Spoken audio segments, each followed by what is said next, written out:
Hello बच्चों, let's read the question. The question says fill in the following concept map to review the processes by which molecules move across the membranes. तो हमें इस question में एक concept map दिया है जो कि क्या डिस्क्राइब कर रहा है, movement of molecules across the membranes. हमें इस कॉन्सेप्ट मैप को पूरा करना है और हमें ब्लैंक्स को फिल करना है. कौन कौन से ब्लैंक्स को फिल करना है हमें? ए, बी, सी, डी और ई को. तो सबसे पहले क्या करेंगे, इस क्वेश्चन का हम की कॉन्सेप्ट देख लेंगे. तो इस क्वेश्चन में हमारा की कॉन्सेप्ट होगा movement of molecules. Movement of molecules across the membranes. अब movement of molecules across the membrane जब होती है तो वो मूवमेंट दो तरीके की हो सकती है. कौन कौन से दो टाइप्स हैं ये? इन दो तरीकों को हम बोलते हैं एक्टिव मूवमेंट या फिर एक्टिव ट्रांसपोर्ट या फिर पैसिव ट्रांसपोर्ट. अब एक्टिव ट्रांसपोर्ट और पैसिव ट्रांसपोर्ट के तरीके से बहुत सारे molecules across the membrane move कर सकते हैं. और ये जो मूवमेंट हो रही है ये किस पर डिपेंड करती है? कॉन्सेंट्रेशन ग्रेडियंट पर. तो हम इसे कैसे लिख सकते हैं? The movement is dependent on concentration gradient. ये movement along the concentration gradient भी हो सकती है और अगेंस्ट द कंसंट्रेशन ग्रेडियंट भी हो सकती है. अलोंग द ग्रेडियंट और अगेंस्ट द ग्रेडियंट.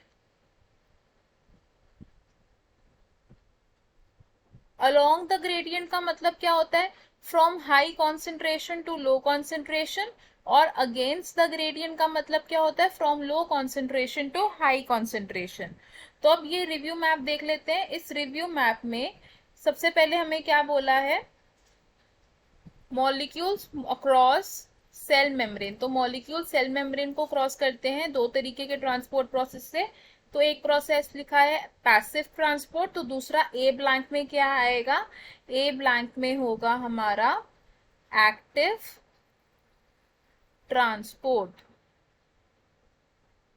अब एक्टिव ट्रांसपोर्ट और पैसिव ट्रांसपोर्ट ये कैसे मूवमेंट हो सकती है? मूविंग डाउन या फिर moving against the concentration gradient. तो बी ब्लैंक में क्या आएगा हमारा? Concentration gradient. अब ये जो पैसिव ट्रांसपोर्ट है, पैसिव ट्रांसपोर्ट एक तो हो सकती है डिफ्यूजन. और डिफ्यूजन किसकी होती है? डिफ्यूजन होती है हमेशा नॉन पोलर मॉलिक्यूल्स की. तो हमारा जो सी ब्लैंक है, सी ब्लैंक में क्या आएगा? Non polar molecules. अब पैसिव ट्रांसपोर्ट का एक तरीका तो हो गया डिफ्यूजन. दूसरा तरीका क्या हो सकता है? Facilitated diffusion. तो यानी कि हमारा जो डी ब्लैंक है, डी ब्लैंक में हम क्या फिल करेंगे? Facilitated diffusion. अब फैसिलिटेटेड डिफ्यूजन क्या यूज करती है? फैसिलिटेटेड डिफ्यूजन यानी कि वो डिफ्यूजन जिसमें कैरियर प्रोटीन्स ट्रांसपोर्टेशन में हेल्प करते हैं. तो फैसिलिटेटेड डिफ्यूजन में क्या यूज होता है? ट्रांसपोर्ट प्रोटीन्स यूज होते हैं. तो हमारा ई ब्लैंक में क्या आएगा? Transport proteins. तो हमने अपना रिव्यू मैप फिल कर लिया.